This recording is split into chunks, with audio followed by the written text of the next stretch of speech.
what we do here is go back. Hey, bienvenue sur ma chaîne YouTube. Aujourd'hui je vous retrouve pour un suivi lecture. Ça va faire un mois que j'ai fait le dernier et j'ai plein de lectures à vous présenter. Donc je vais commencer dès maintenant. J'ai lu le dernier tome du Puits des Mémoires de Gabriel Katz, publié aux éditions Pocket. Je vous en avais déjà parlé plusieurs fois dans mes anciens suivis lecture. J'ai absolument adoré les deux premiers tomes. Et celui-ci a été absolument grandiose aussi. J'ai complètement adoré cette trilogie et ça m'a vraiment brisé le cœur quand ça s'est terminé. J'ai vraiment hâte de lire les autres livres de l'auteur parce que je l'adore. Pour vous rappeler un petit peu l'histoire, on suivait trois inconnus qui se réveillaient, qui avaient complètement perdu la mémoire et qui se rendaient compte rapidement que le pays entier était à leur recherche. Ils savaient pas pourquoi, ils savaient pas qui ils étaient, donc c'était un peu compliqué pour eux, et au fur et à mesure on apprend à les connaître, on découvre qui ils sont, et c'est juste énorme et épique et c'est vraiment génial. Donc si jamais vous aimez la fantasy, je vous conseille grandement cette lecture. Le tome 2 avait terminé sur un cliffhanger absolument horrible et du coup j'étais vraiment trop contente de retrouver le tome 3. Le style de l'auteur est toujours aussi simple et clair et c'est vraiment ce qui fait sa force je trouve, c'est que la fantasy peut toujours être un peu compliquée parce que c'est un monde qu'on ne connaît pas, mais ici on est juste plongé dans l'histoire hyper rapidement. C'est une histoire vraiment simple à suivre, on adore les personnages, tout est vraiment très bien ficelé et c'est vraiment ce qui fait sa force. J'ai lu également Shadow and Bone de Leigh Bardugo qui se trouvait dans ma pile à lire et wishlist du printemps. Donc en français c'est la trilogie Grisha et le tome 1 s'appelle Les Orphelins du Royaume, il me semble. C'est une histoire qui s'inspire un peu de l'univers russe comme on peut le voir sur la couverture, mais on est quand même plongé dans un univers fantasy. Je vais vous montrer un petit peu comment ça se présente. Donc au début du livre, dans la version VO, on a une carte. Et dans ce royaume, on a ça, qui apporte beaucoup de monstres et de noirceur sur le royaume. Et le but de notre héroïne, ça va être de le faire se résorber. Donc dans cette histoire, on suit Alina qui se découvre des pouvoirs un peu par hasard. Elle découvre qu'elle est une Grisha, ce sont ces personnes qui ont des forces un peu surnaturelles. Et elle va devoir apprendre à s'en servir alors qu'elle n'a jamais été éduquée pour ça, alors que tous les autres Grisha le sont. Donc elle va prendre des cours, apprendre à se battre, apprendre à utiliser son pouvoir. Le livre est clairement divisé en 3 parties pour moi. La première partie se passe plutôt en plein combat, la seconde dans le palais du roi dans lequel Alina va apprendre à maîtriser ses pouvoirs, et la troisième en dehors du palais du roi. Et j'ai aimé toutes les parties tout autant. J'ai eu par contre beaucoup de mal à me plonger directement dans l'histoire et les 50 premières pages m'ont un peu ennuyée. Par contre, à partir du moment où j'ai bien commencé à maîtriser le vocabulaire comme je l'ai lu en anglais, j'ai vraiment pu me plonger complètement dans l'histoire et j'ai vraiment adoré, ça se lit vraiment rapidement et j'ai vraiment très hâte de lire la suite. J'ai lu également ce dernier mois Since You've Been Gone de Morgan Matson et j'ai l'impression d'en avoir parlé dans au moins 3 ou 4 vidéos. Donc du coup c'est toujours la même histoire, on a 2 meilleures amies dont l'une disparaît. On suit Emily qui est à la recherche de son amie Sloane. Et cette dernière lui a laissé une liste de choses à faire pendant l'été et Emily va les faire une par une pour essayer de la retrouver. C'est un livre très jeunesse, très contemporain, c'est vraiment pas du tout mon style habituel, par contre j'ai beaucoup aimé.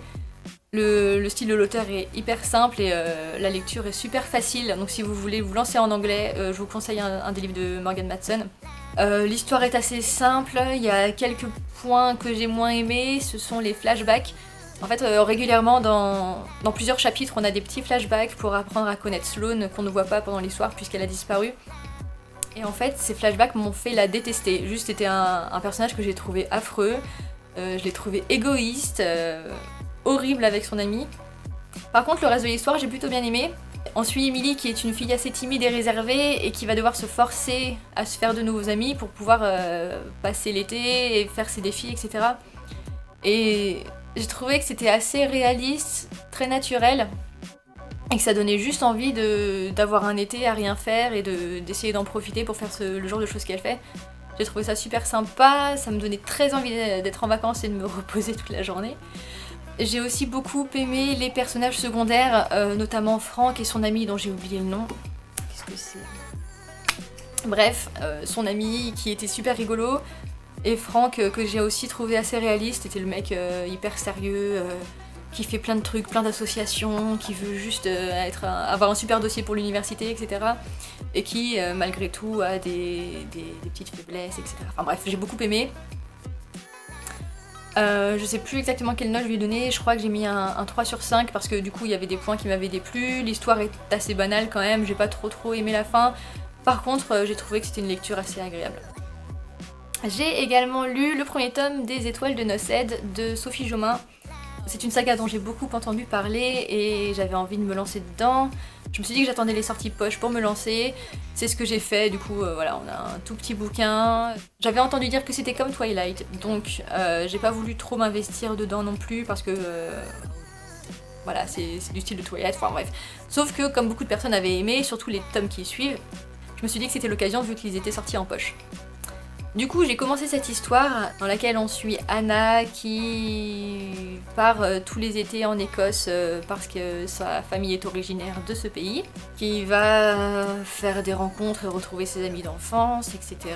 jusqu'à ce qu'elle croise un mec, un type dans un aéroport et qu'elle le revoit plus tard dans la ville dans laquelle ils sont, qui s'appelle Wick. Et voilà, donc ce mec, il est magnifique, il a des yeux super verts, il est grand, il est fort, il est beau, il a les cheveux ondulés, un petit peu longs. Et il s'avère que ce mec ne va pas être normal, on va dire, puisqu'il cache un secret, on va rapidement découvrir. Qu'est-ce que j'en ai pensé? C'est une lecture hyper facile, plutôt agréable, très jeunesse encore une fois, ça m'a plutôt plu, je vais dire honnêtement. Et je vais lire la suite, d'ailleurs j'ai déjà le tome 2 dans ma palle. Mais c'est pas non plus un gros coup de cœur ou une super lecture, donc voilà, je suis un peu en demi-teinte par rapport à ce livre parce que il y a beaucoup de choses que j'ai pas aimées, plusieurs choses que j'ai aimées, je vais dire. Ça m'a donné envie de voyager, ça m'a donné envie d'aller en Écosse forcément. Mais c'est pas vraiment là-dessus que se concentre l'auteur, c'est plus la relation entre Anna et le mec. Bon, j'ai déjà oublié le nom. Et il y a des choses qui sont un peu trop... juste un peu trop. Vous savez, ce genre de choses qui n'arriveraient pas dans la vraie vie. L'héroïne est parfois un peu insupportable, le mec est un peu trop, lui aussi, juste trop. Trop tout, vous savez. En fait, il y a un passage qui m'a vraiment déplu, que j'ai trouvé complètement inutile. Et ceux qui ont lu le livre vont peut-être se douter duquel il s'agit. Et du coup, voilà. Donc... même moi j'ai du mal à exprimer ce que je ressens par rapport à ce bouquin. Et je vais dire que ça va, et que je lirai la suite. Grosse chronique. J'ai lu Gattaca de Franck Tilliez. Alors, Franck Tilliez, je commence à avoir une histoire qui commence à durer avec lui maintenant. C'est mon 3e livre de l'auteur, donc voilà, c'est pas énorme parce qu'il en a fait plein d'autres. Mais je me suis lancée dans ces thrillers assez récemment. J'ai lu Vertige, j'ai lu Le Syndrome E et j'ai lu Gattaca. Le syndrome E, si vous vous rappelez, j'en ai parlé dans un suivi lecture précédent. J'avais bien aimé, sans plus, il y avait des parties de l'enquête qui m'avaient un peu ennuyée. Ça n'a pas du tout été le cas pour Gattaca. Ça rire.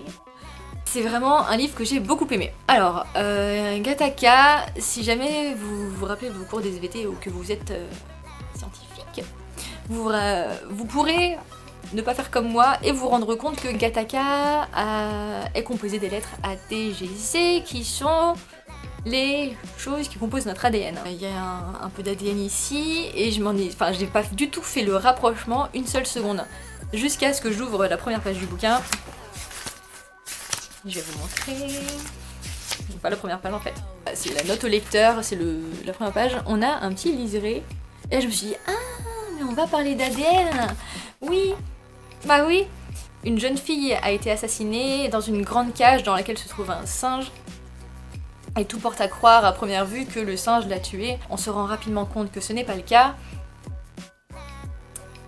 Et cette jeune fille étudiait la latéralité chez les primates, le fait de savoir si être gaucher avait un rapport avec le fait d'être violent.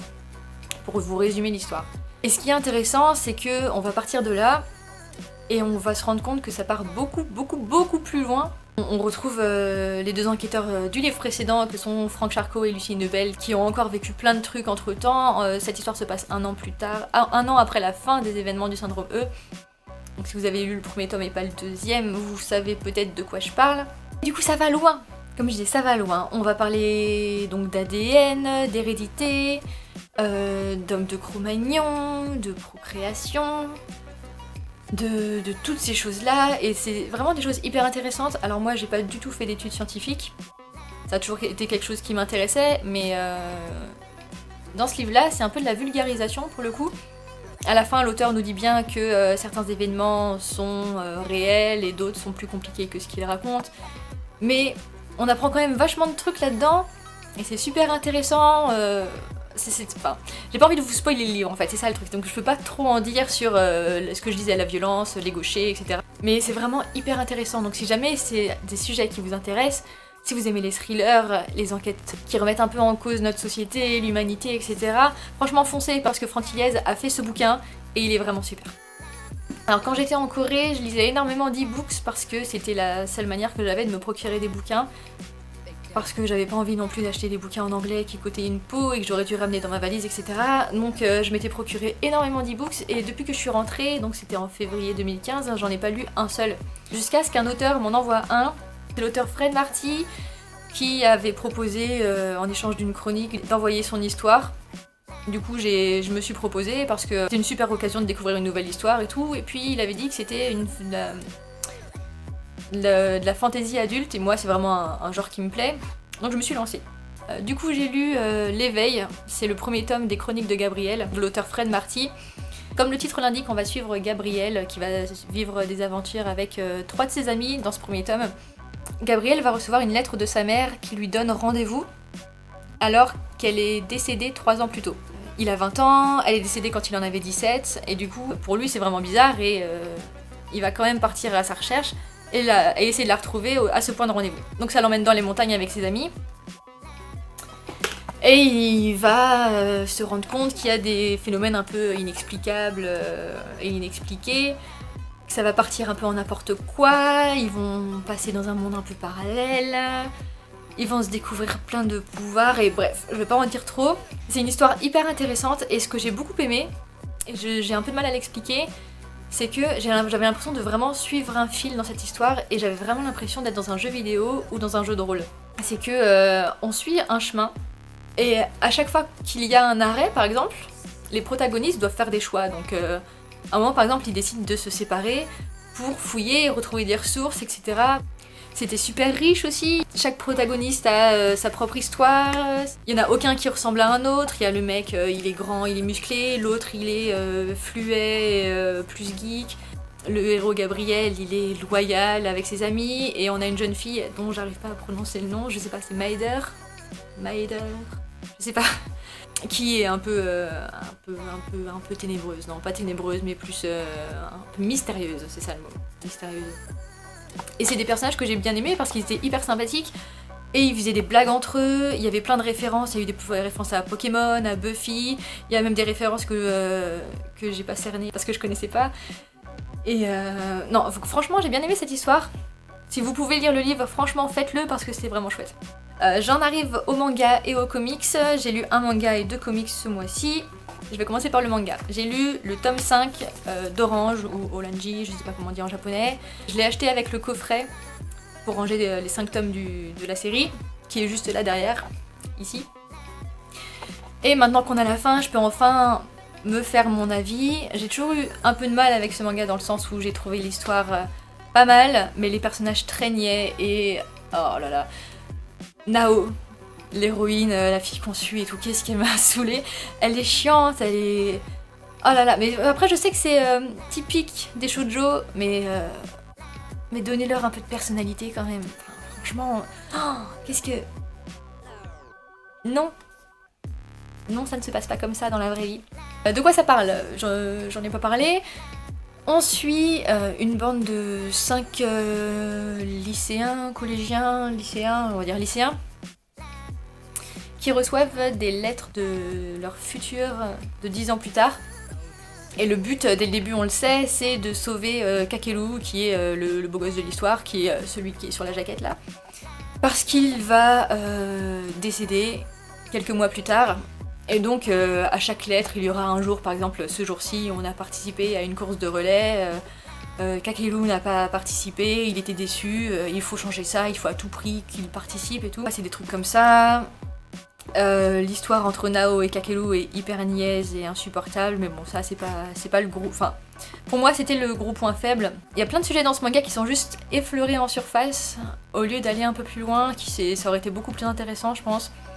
On parle de mort, on parle de suicide, il y a des parties, on sait pas si on est dans le passé, dans le futur, dans quel futur, etc. Enfin bref, on comprend. Enfin, moi personnellement, j'ai rien compris. J'ai rien compris à une partie de l'histoire, enfin si, à la fin, mais. Pendant que je la lisais, je me disais qu'est-ce que je suis en train de lire, je ne sais pas ce que je lis. Et bon, maintenant la série est terminée, donc d'un côté tant mieux pour moi. J'ai vraiment voulu aller jusqu'au bout, maintenant je sais que ce sera pas mon manga préféré, j'étais contente de le lire quand même parce que c'est sympathique, c'est bien dessiné, et ça m'a fait passer le temps tout simplement. Si vous aimez les shoujo, peut-être que vous pouvez vous y intéresser, mais par contre je comprends vraiment pas pourquoi les notes sont aussi bonnes. Et j'en termine avec les 2 comics que j'ai lus. Je vais vous parler tout d'abord de American Vampire, le tome 1, 109, c'est ça, de Scott Snyder, que j'aime beaucoup parce que j'ai lu quelques-uns de ses autres comics, notamment The Wake et Punk Rock Jesus, qui était vachement bien, que j'avais beaucoup aimé. Et ce premier tome est coécrit par Stephen King. Et Stephen King, c'est un peu mon chouchou, un de mes auteurs préférés en tout cas. J'ai lu énormément de ses bouquins. Et Stephen King, une histoire de vampire, forcément ça m'intéresse. Donc j'ai lu ça. On va suivre ce type-là qui a été transformé en vampire et qui le vit très mal, jusqu'à ce qu'il se rende compte qu'il fait partie d'une nouvelle espèce de vampire qui peut aller au soleil. Il va à son tour transformer une jeune femme et on va suivre leurs histoires à tous les deux. J'ai vraiment adoré les dessins et les couleurs. Par contre, j'ai eu plus de mal avec l'histoire, notamment à cause du fait que j'ai eu du mal à suivre à chaque fois où est-ce qu'on en était. L'histoire nous est racontée par une personne qui a vécu les événements et qui les a retranscrits en livre. Et il va essayer de convaincre les gens que cette histoire est vraie, qu'il y a vraiment des vampires, etc. Du coup, son récit est entrecoupé à chaque fois. On est en 1805, 1820, on repasse en 1805, après on est en 1920. Il me semble que c'est ça les dates, hein, je suis plus vraiment très sûre. Et dès le début, j'ai eu un peu de mal à me plonger dans l'histoire. Vers la fin, tout est beaucoup plus clair. Il y a beaucoup d'actions, il se passe beaucoup de choses. Tout n'est pas hyper passionnant. J'ai quand même pas mal aimé. C'est un peu crade, un peu gore. En même temps, c'est en partie du Stephen King. On a envie que ça fasse peur. Ça parle de vampires qui mordent les gens. On n'est pas là pour des histoires à l'eau de rose, quoi. Je suis vraiment contente d'avoir commencé cette série parce que j'adore ces 2 auteurs et j'espère vraiment que je vais un peu plus aimer les prochains tomes. Et enfin, je termine ce suivi lecture avec le premier tome de Saga, qui a été écrit par Brian K. Vaughan et Fiona Staples. Saga, j'en entends parler depuis hyper longtemps, je vois des avis positifs absolument partout, les Anglais les adorent, les Français les adorent. Il y a pas mal de tomes qui sont sortis déjà, les couvertures sont hyper intrigantes. Par contre, je ne savais absolument pas de quoi ça parlait. Du coup, je me suis lancée un peu à l'aveugle et je regrette pas un seul instant. On est dans un univers qui est vraiment infini. Il y a des espèces qu'on n'a jamais vues et qu'on verra jamais ailleurs. Des gens qui ont une télé à la place de la tête. Il y a des chats géants, il y a des trucs qui volent. C'est vraiment complètement fou en fait cette histoire. Il y a de tout. Tu sais jamais dans quel coin ça va partir. C'est complètement fou. Les planches sont absolument magnifiques, les couleurs sont trop cool. À chaque planche, on a un nouvel univers. C'est vraiment une lecture que j'ai adorée. J'ai eu un peu de mal à me mettre dans l'histoire, mais c'est vraiment une lecture qui m'a enthousiasmée et dont j'attends énormément la suite. Voilà, c'est tout pour ce suivi lecture. J'ai dû un peu écourter parce qu'il y a le soleil qui est en train de se coucher et sans lumière, je ne peux rien faire. Si vous avez lu certains livres que je vous ai présentés, n'hésitez pas à en parler dans les commentaires, ça me ferait super plaisir. Et vous pouvez aussi liker la vidéo, voire la partager si vous en avez envie. Je vous dis à la prochaine. Bye!